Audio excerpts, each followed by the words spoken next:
எங்களது மனமார்ந்த நன்றிகள்.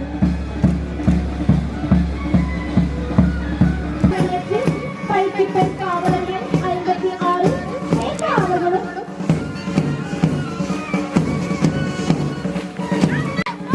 3ஆம் ஆண்டு வகுப்பிற்கு தலைமையேற்று பயிற்சி பெண் காவலர் எண் 66 சந்திரபிரியா அவர்களும் பயிற்சி பெண் காவலர் எண் 93 கவிதாரணி அவர்களும்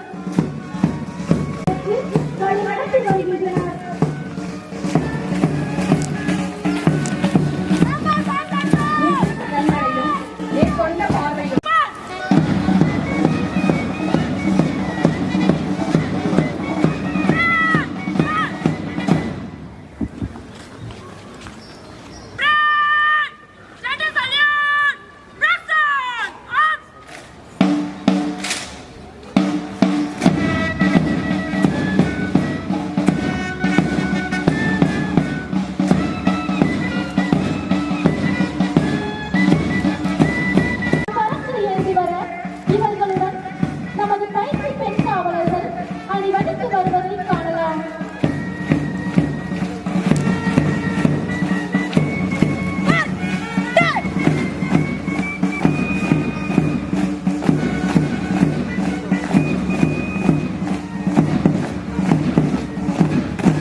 உண்மை பற்றி கொண்டிருப்பேன் என்று மனமாற உறுதி கூறுகிறேன். எந்தவித அச்சமோ விருப்போ வெறுப்போ இன்றி அனைத்து தரப்பு மக்களுக்கும் நியாயமான உணர்வுடன் என் கடமைகளை நிறைவேற்றுவேன் என்றும் உறுதியளிக்கிறேன்.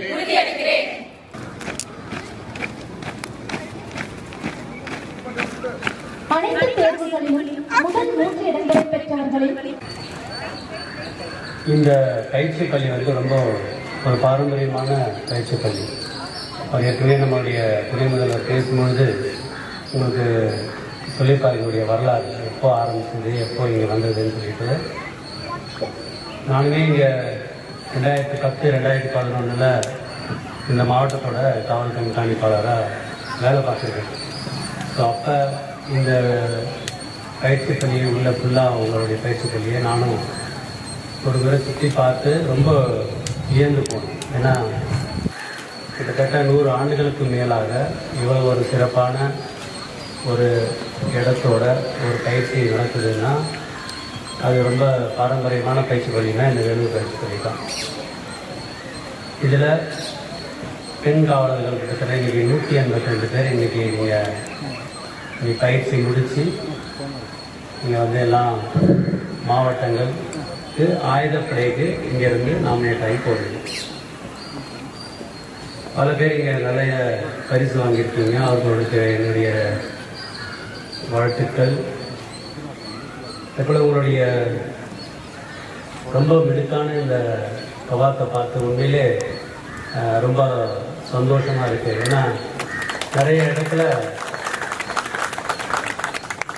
உங்களுடைய பெற்றோரே வந்து கைத்தட்ட தெரியாமல் இல்லை, கைத்தட்டத்துக்கு மறந்து போய் உட்காந்துருக்காங்க அவங்கள பார்த்து இல்லையா.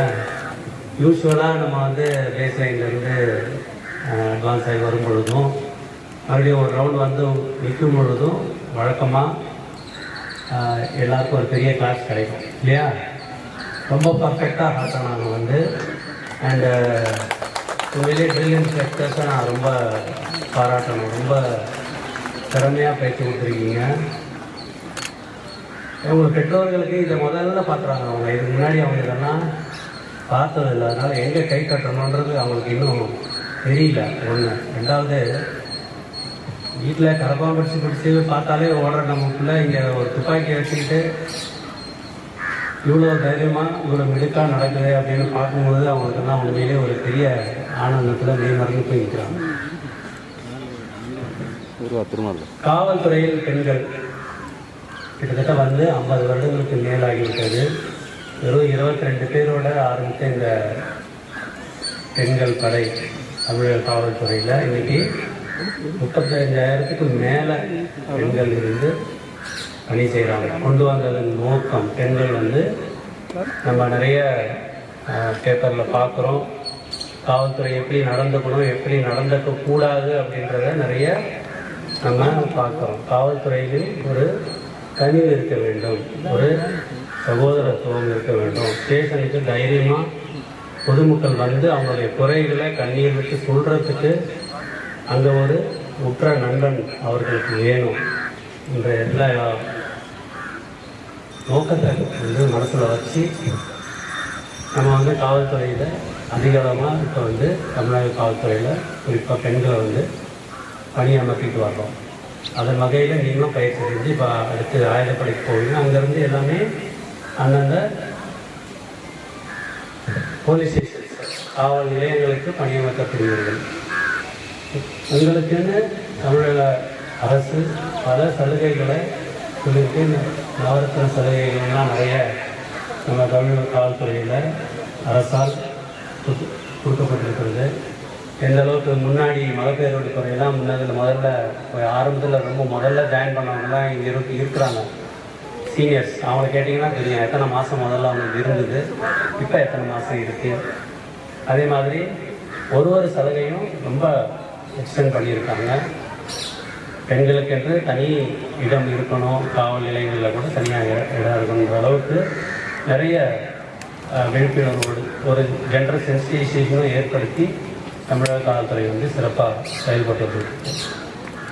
அந்த வகையில் நீங்கள்லாம் இங்கே பயிற்சி முடித்து போகிறீங்க. பயிற்சி செய்யும்போது நீங்கள்லாம் நினச்சிருப்பீங்க என்னடா அவ்வளோ கஷ்டமாக இருக்குது காவல்துறையில் காவல் பயிற்சி வந்து நம்ம என்னமோ நினச்சி வந்தோம், இவ்வளோ டிஃபிகல்ட்டாக கஷ்டமாக இருக்குது அப்படின்னு சொல்லி யோசனை பண்ணியிருப்பீங்க.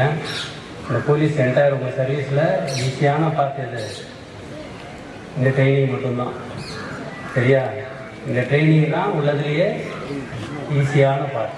அந்த ஈஸியான பார்ட்டை நீங்கள் வந்து இப்போ முடிச்சிட்டீங்க. மேற்கொண்டு நீங்கள் ஒரு உங்களுக்கான சமூக அர்ப்பணிப்போடு காவல்துறையில் அடியெடுத்து வைக்கிறீங்க. முதல் படிக்கட்டு எல்லாருமே நீங்கள் எடுத்து வைக்க போகிறீங்க. உங்களுக்கு எல்லாருக்கும் என்னுடைய வாழ்த்துக்கள். உங்களால் இந்த காவல்துறை மேலும் சிறப்படையும். ஏற்கனவே நிறைய சிறப்புகள் தமிழக காவல்துறைக்கு உண்டு இருந்தும் இன்னும் பல சிறப்புகள் இந்த காவல்துறைக்கு சேர வேண்டும். உங்கள் பணி சிறக்க வேண்டும்.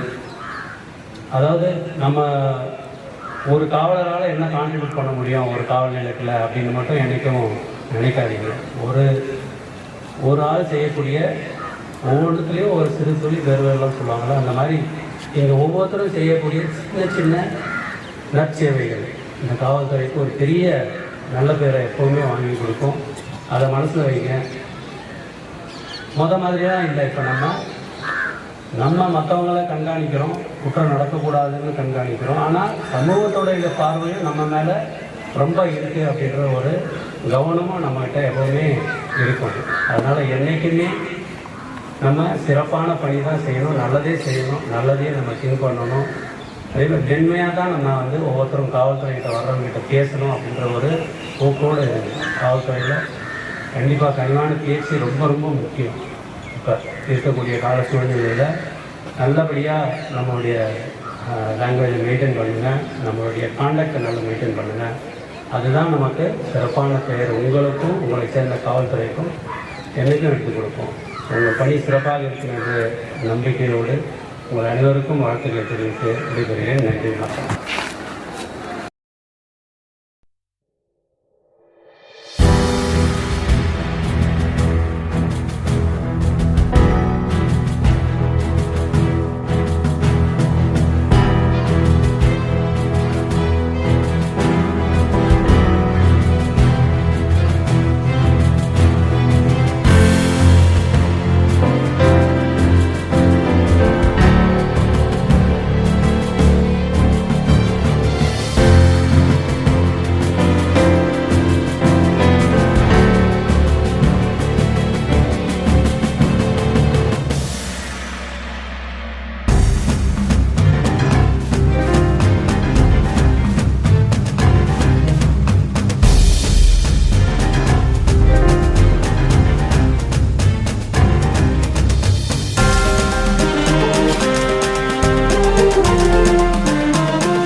கண்காட்சி காண்கிறோம்.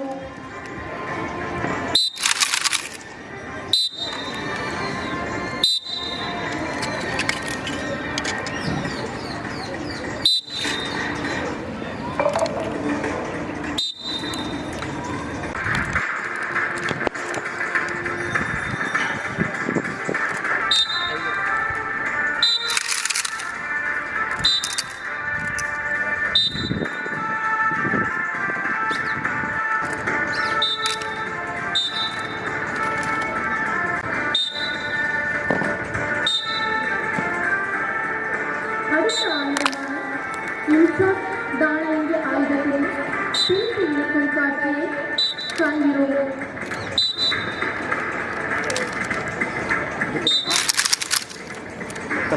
சொல்லிடுறா.